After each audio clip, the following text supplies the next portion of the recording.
Pagi hari ini kita mau mendengar firman Tuhan yang saya bagi tajuk sempena kebaktian Ahad dan juga kebaktian pemberkatan ini. Tajuk firman Tuhan yang saya ingin sampaikan pada pagi hari ini adalah Allah pencipta adalah Tuhan yang merencanakan dan memberkati perkawinan. Sekali lagi, Allah ataupun Bapa pencipta adalah Tuhan yang merencanakan dan memberkati perkawinan. Kita melihat di dalam Alkitab, dalam Kejadian pasal yang pertama ayat 26 sampai yang ke-28. Buku Kejadian pasal pertama ayat 26 sampai 28, saya baca di sini. Berfirmanlah Allah, baiklah kita menjadikan manusia menurut gambar dan rupa kita, supaya mereka berkuasa atas ikan-ikan di laut dan burung-burung di udara dan atas ternak dan atas seluruh bumi dan atas segala binatang melata yang merayap di bumi. Maka Allah menciptakan manusia itu menurut gambarnya, menurut gambar Allah diciptakannya dia, laki-laki dan perempuan diciptakannya mereka. Allah memberkati mereka, lalu Allah berfirman kepada mereka, beranak cuculah dan bertambah banyak, penuhilah bumi dan taklukkanlah itu, berkuasalah atas ikan-ikan di laut dan burung-burung di udara dan atas segala binatang yang merayap di bumi. Sekali lagi tajuk firman Tuhan, Allah pencipta adalah Tuhan yang merencanakan dan memberkati perkawinan. Katakan merencanakan. Jadi pada hari ini apabila saudara Elvin Weiner dan juga Robert James membuat keputusan setelah 8 tahun percintaan, mereka membuat keputusan untuk mau berkawin, itu karena Allah yang mau menghendaki manusia itu berkawin dan beranak cucu.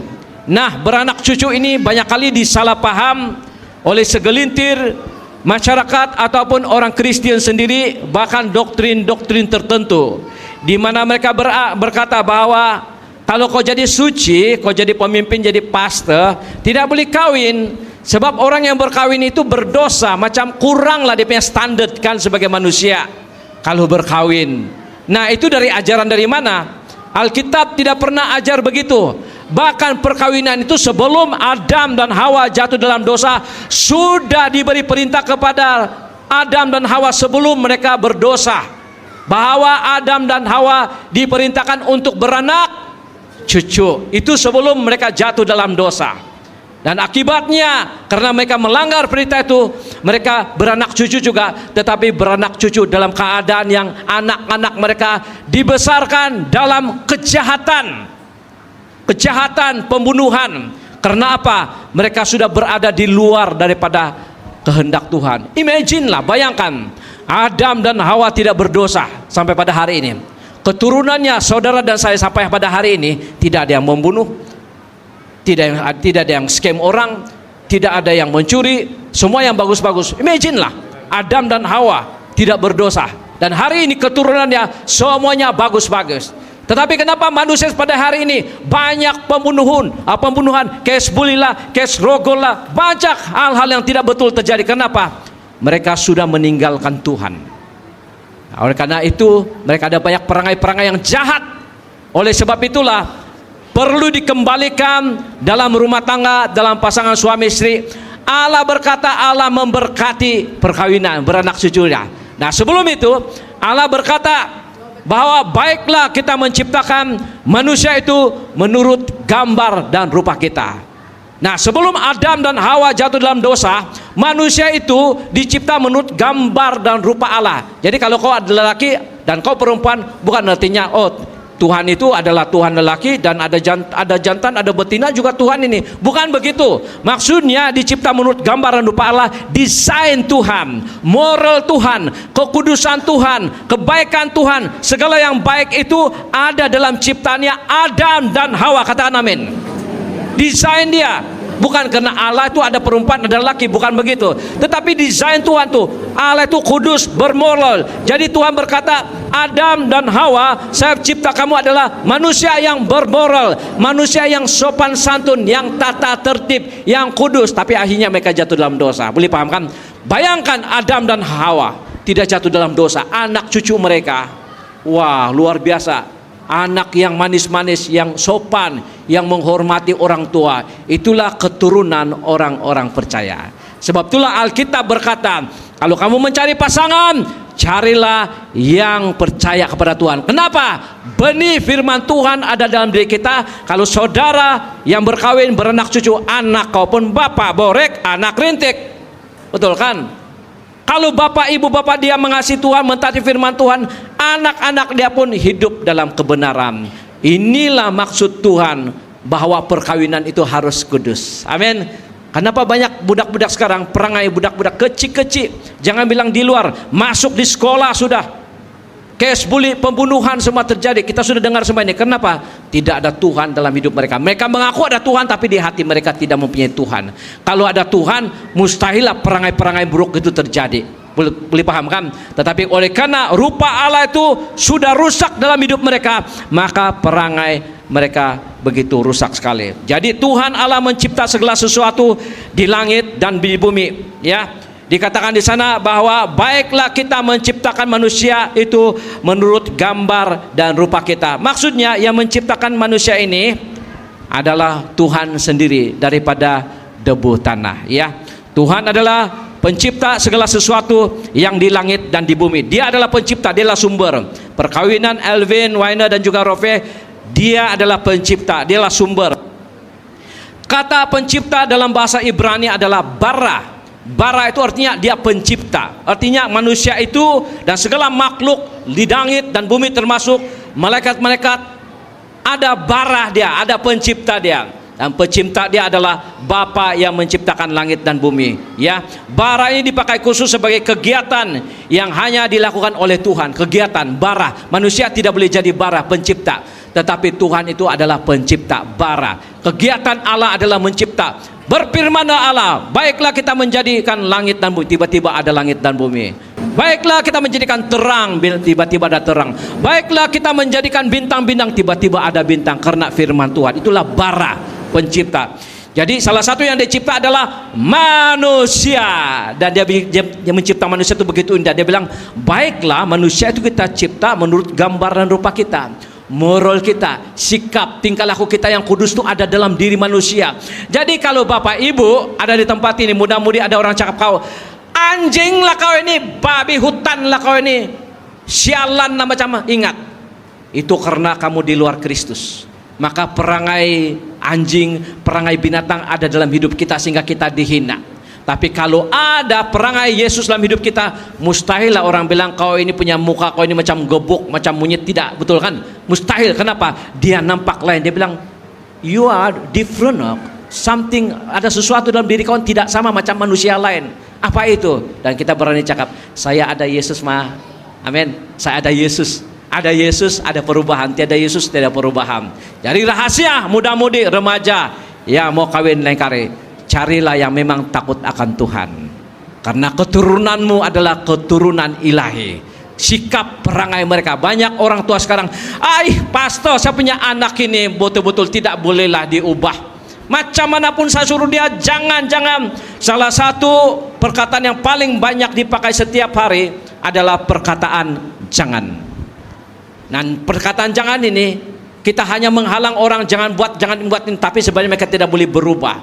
Jangan mabuk, jangan membunuh, jangan menipu. Walaupun banyak tidak akan mengubah manusia. Karena yang mengubah manusia bukan perkataan jangan. Yang mengubah manusia adalah Yesus Kristus. Apabila ada Yesus di hati kamu, walaupun kau tidak ucap perkataan jangan, otomatis kau tahu apa baik dan jahat dia. Amin. Sebab itulah yang paling penting, bukan karena banyaknya. Oh jangan, saya sudah cakap pastor, jangan, anak saya bilang jangan begini, jangan begitu. Bui sudah mulut saya cakap jangan, masih juga. Betul, karena apa? Mereka tidak ada Tuhan. Kalau ada Tuhan, kau tidak payah cakap jangan pun anak kau berubah. Hidup kau berubah kalau ada Tuhan dalam diri kita. Amin. Jadi panas saja, bui mulut kau cakap jangan. Yang paling penting adalah ada Tuhan dalam hidup kita. Jadi Tuhan menghalau kegelapan dan mencipta penerang, mencipta tumbuhan, makhluk hidup, dan yang terakhir dia menciptakan manusia. Sebab itulah dia bilang, baiklah kita menciptakan manusia itu menurut gambar dan rupa kita. Saudara-saudari, betapa bernilainya kita sebagai manusia, karena kita dicipta menurut moral Tuhan, etika Tuhan, perangai Tuhan, ucapan Tuhan, kekudusan Tuhan. Amin. Betapa bernilai. Tetapi Adam dan Hawa telah mensia-siakan itu dan mereka jatuh dalam dosa. Sudah hilang semua itu. Tapi melalui Yesus Kristus, dalam 2 Korintus pasal 5 ayat 17, barang siapa yang ada di dalam Kristus, dia adalah ciptaan baru. Yang lama sudah berlalu, sesungguhnya yang baru sudah datang. Hanya di dalam Yesus Kristus yang boleh membuatkan kehidupan kita kembali kepada Taman Eden. Ada sukacita, ada perubahan hidup. Jadi kalau saudara muda-mudi kau dapat pasangan yang percaya pada Tuhan, untunglah, untung betul-betul ya. Kenapa? Perangai dia adalah perangai Yesus Kristus. Selamat kau, selamat masa depan kau, yuk ya. Suami, anak-anak, selamat kau. Kenapa? Kau dapat suami, kau dapat boyfriend, girlfriend yang takut akan Tuhan. Jadi kalau girlfriend kau, boyfriend kau, dia bilang mari kita pergi church, pergilah. Jangan bilang tidak maulah, bagus kita pergi beach. Kalau macam ini garanti mungkin 2 tahun saja subsai. Itu perkawinan subsai, tidak lama itu. Ya, tapi kalau perkawinan itu saling mendorong untuk pergi gereja, wah itu puji Tuhan. Saling mendorong pergi gereja, mendengar firman Tuhan, untung. Bukan gereja yang untung, kau yang untung. Karena di rumah kamu yang bergaduh, bukan itu pastor, betul kan? Ya, siapa suruh tidak mau pergi gereja? Karena suruh pergi gereja, tidak mau. Jadi banyak pergaduhan, banyak perceraian terjadi, masalah keuangan, masalah inilah semua bersuruh-suruh. Nah, tapi kalau ada Tuhan, luar biasa, kita diubah. Jadi tidak rugi kalau kita datang ke gereja, ya.